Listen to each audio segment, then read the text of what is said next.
dengan staf, tentu, anggota. Mereka menyatakan bahwa kebijakan mereka adalah tidak mengizinkan pembuatan film di tempat pribadi karena itu milik tuan tanah, bukan? Jadi, itu bukan tempat umum. Tentu.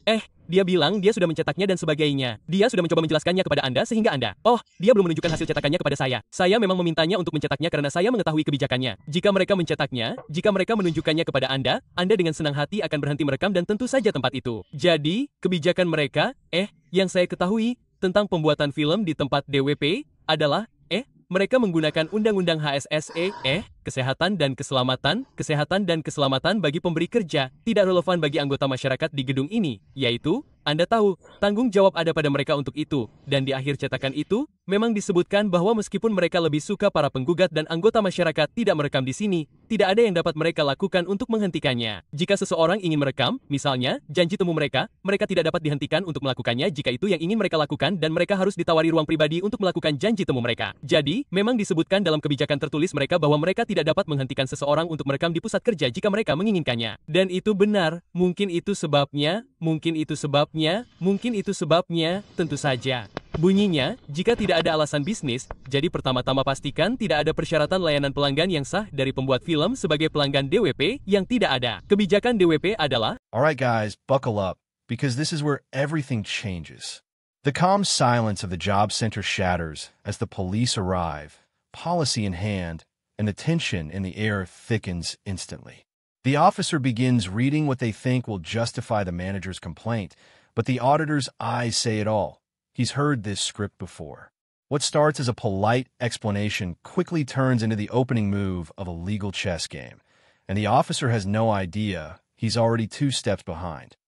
kami melarang pembuatan film untuk alasan perlindungan data, privasi, dan keamanan informasi di tempat DWP tanpa izin, kecuali jika ada penyesuaian yang wajar. Pembuatan film apapun harus dihentikan sebelum mengizinkan masuk jika tidak ada alasan bisnis untuk masuk, yang tidak ada. Ikuti saran di bawah ini, minta keamanan di tempat menjaga jarak aman dari salah satu pembuat film tersebut, yang mana mereka sangat baik bagi kami. Mereka sangat baik jika permintaan dibuat oleh staf DWP atau petugas keamanan untuk berhenti merekam dan meninggalkan properti. Ini harus dilakukan dengan tenang, profesional menggunakan pernyataan. Saya tidak memberikan izin untuk merekam. Mohon berhenti, kami tidak mengizinkan rekaman film atau audio di tempat kami tanpa izin. Saya mengatakan kata-kata mungkin tidak secara tepat kata-kata itu, tetapi pada dasarnya itu, jika pembuat film menolak untuk berhenti, maka penting bagi staf atau keamanan untuk terlibat dalam perdebatan seputar legalitas tindakan mereka. Sebaliknya, hubungi polisi. Tutup semua tirai lantai dasar untuk mencegah penyusupan ke dalam gedung. Pastikan semua pintu eksternal tertutup. Lepaskan semua lencana jika Anda keluar gedung. Penting bagi staf untuk melaporkan kejadian darurat ke UCB. Namun, jika tidak dapat dihindari untuk menjadi The officer continues reading, and here it is, the moment of truth. The document clearly says filming is not preferred, but nothing forbids it. The air freezes as the auditor seizes that line like a sword. Calmly, confidently, he turns the officer's own words into evidence of his right to film. You can almost feel the balance of power shift. Police and staff realize, on camera, that their authority just hit a wall built on law and logic. Oke, keren. Ini dia, teman-teman. Jadi, Anda dapat berhenti sejenak dan melihatnya lebih dekat. Berhenti sejenak dan baca itu di waktu senggang Anda. Oke, jadi, Anda mengatakan saya tidak di sini karena alasan bisnis yang sah. Oke, jadi, Anda mengatakan saya tidak di sini karena alasan bisnis yang sah. Apa yang Anda golongkan sebagai alasan bisnis yang sah untuk berada di pusat pekerjaan ini? Untuk membuat janji temu yang telah dipesan sebelumnya dengan pekerjaan kami. Untuk lokasi khusus ini, kami tidak menerima kunjungan langsung. Ini adalah janji temu yang telah dipesan sebelumnya. Jadi, mengapa Anda membuka pintu dengan iklan di papan untuk komputer di sini untuk saya? Jadi, apakah saya perlu membuat janji untuk datang dan menggunakan salah satu komputer ini untuk mencari pekerjaan? Untuk datang dan menggunakan kantor ini? Ya, Anda perlu membuat janji untuk datang dan menggunakan salah satu komputer ini. Itu menarik. Apakah Anda memiliki kebijakan tertulis tentang hal itu? Itu adalah lokasi panen. Ini adalah lokasi perluasan lokasi. Jadi, apa itu? Jadi, properti perluasan yang cepat. Oke. Jadi, ini adalah lokasi satelit ke lokasi utama tempat kami mengalami semacam limpahan dari peningkatan jumlah klaim karena pandemi. Jadi, untuk membuka lokasi tambahan, limpahan yang saya alami di sini selama 40 menit dan itu adalah orang pertama yang saya lihat berjalan dan mungkin di sini untuk membuat janji. Now the real debate begins. The auditor pushes deeper, questioning what counts as legitimate business. His logic is airtight. If the doors are open to the public and job adverts are on display, How can filming them be trespass? The manager hesitates, trapped in his own contradictions. This is where the video transforms from confrontation to courtroom logic, calm delivery, razor-sharp reasoning, and undeniable control. Anda merekamnya di kamera. Itu direkam. Saya tidak di sini untuk menjadi burung beo dan mengulangi perkataan saya.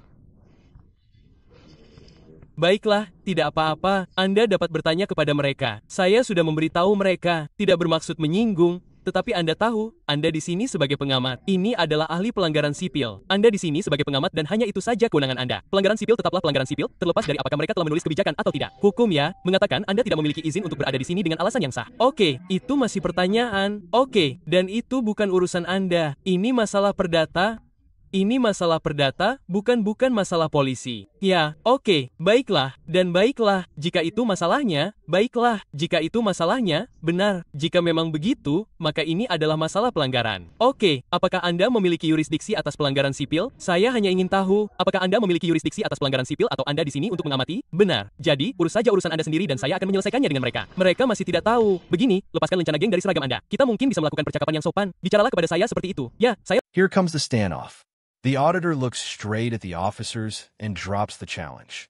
Do you have jurisdiction over civil trespass?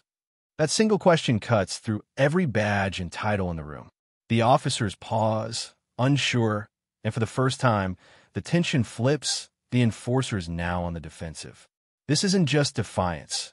It's a masterclass in knowing exactly where the law stands. Melakukannya, Anda tidak melakukannya. Ya, jika Anda akan mengenakan lencana geng di seragam Anda, maka persis seperti yang saya katakan kepada Anda. Anda tidak perlu mulai berbicara kepada saya seperti itu. Mengapa tidak? Apa yang akan Anda lakukan? Ya, baiklah, jika Anda mulai menikah, saya dapat mengeluarkan Anda dari dalam. Tidak, Anda tidak bisa. Ini masalah perdata, bukan masalah polisi. Anda tidak bisa ikut campur. Oke, cukup dengan sikap Anda. Tidak. Saya bertanya mengapa Anda di sini. Kamu masih belum tahu kenapa kamu di sini. Aku bertanya dengan sangat baik kenapa kamu di sini dan kamu belum menjawab. Itu bukan urusanmu. Yah, mereka sudah memanggil kami. Jadi kami adalah bagian dari bisnis ini. Sekarang, kamu di sini sebagai pengamat independen dalam masalah pelanggaran sipil. Katakan padaku kenapa kamu di sini karena kamu tidak punya alasan untuk berada di sini. Oke, keren. Jadi, kamu membuat kesimpulan. Apakah kamu sekarang seorang pengacara? Apakah kamu seorang pengacara, tapi kamu membuat kesimpulan bahwa kamu tidak punya alasan. Kamu membuat kesimpulan yang ilegal. Oke, tidak ada alasan sama sekali. Tidak. Apa-apa, kamu tidak punya alasan. 0268. Itu jelas bukan tingkat IQ-mu. Yang itu, kan? Oke, jangan khawatir. Apa yang kamu diberitahu alasan dia di sini?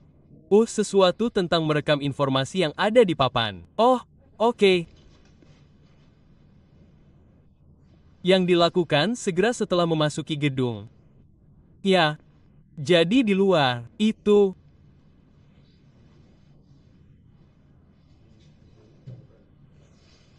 Oke. Sekali lagi, sesuatu yang sudah saya jelaskan. Apakah Anda merekam publik di sini? Apa yang saya rekam adalah... And then it explodes. The auditor points at the thin blue line emblem and calls it what many won't dare say, a gang badge. His tone stays calm, but heavy, the kind that commands silence. The police try to respond, but every sentence digs them deeper. What started as a routine dispersal call has become an ideological clash over authority, respect, and truth. The scene burns with restrained fury and hard-earned conviction. Ya, jadi, hanya satu hal singkat, teman-teman. Sedikit penjelasan untuk Anda, mengapa saya melakukan ini adalah kita memiliki hak asasi manusia. Sebenarnya itu menunjuk ke bawah, tetapi ya, untuk bersikap adil, seperti, Anda tahu, kita memiliki hak asasi manusia di negara ini. Kita memiliki Undang-Undang Hak Asasi Manusia. Pasal 10 adalah hak atas kebebasan berekspresi yang mencakup media. Itulah yang memberi media kebebasan untuk melakukan apa yang ingin mereka lakukan. Kita dapat mengkritik pemerintah kita. Kita dapat memiliki komedian, inilah yang memberi kita hak-hak itu. Tetapi memberi kita kebebasan berekspresi yang menyedihkan melalui saluran-saluran itu. Saya punya hak untuk menerima dan menyebarkan informasi kepada publik berdasarkan hak ini, kecuali jika saya melanggar hak orang lain, yang mana merekam di tempat umum tidak termasuk pelanggaran hak orang lain. Anda tidak punya hak privasi di tempat umum. Sama halnya dengan Anda yang memiliki kamera CCTV dan saya tidak bisa menolaknya karena itu tempat umum. Misalnya, Anda berjalan di jalan dan kamera CCTV mengarah ke Anda. Anda tidak bisa berbuat apa-apa karena itu tempat umum. Anda tidak harus memiliki izin untuk itu. Yang bisa saya lakukan adalah mengajukan permintaan untuk itu. Namun, saya punya hak untuk datang dan membuat video informasi untuk menyebarkan informasi. Anda tahu, Apakah itu tentang pelanggaran GDPR? Apakah itu tentang perlakuan buruk oleh mayoritas G4? Bukan Anda yang berinteraksi dengan saya punya hak untuk menunjukkan ini dan meminta pertanggungjawaban pemerintah kita dan menyebarkan informasi ini. Dilindungi. Dan itulah sebabnya saya melakukannya. Anda tahu, Dominic, Rob, dan Pipatel mengajukan petisi untuk menghapuskan Undang-Undang Hak Asasi Manusia kita saat ini. Dan ini pada dasarnya adalah protes sipil terhadap tindakan tersebut. Anda tahu, hak asasi manusia kita penting. Hak asasi manusia ada karena suatu alasan. Kita tidak ingin hak asasi manusia dicabut. Anda tahu, polisi mengetuk pintu Anda tanpa surat perintah. Anda tidak harus membiarkan mereka masuk. Itu karena hak asasi manusia dilindungi oleh Undang-Undang Hak Asasi Manusia. Anda ingin menikahi siapapun yang ingin Anda nikahi. Itu karena hak asasi manusia dilindungi oleh Undang-Undang Hak Asasi Manusia. Hukuman mati tidak berlaku karena Undang-Undang Hak Asasi Manusia. Hal-hal ini penting. Anda tahu, hak-hak kita perlahan-lahan dicabut. Anda tahu, lalu itu menjadi masalah besar bagi kita. Finally, the calm after the storm. The auditor steps outside and delivers a powerful reflection on Article 10, the right to freedom of expression. No anger now, just purpose. He explains that filming in public isn't rebellion, it's accountability. It's the power of knowledge standing against control. The scene ends not with shouting, but with conviction, a reminder that the law belongs to the people who understand it. And don't forget to like this video, subscribe to the channel, and stay tuned for the next encounter where truth meets authority head-on.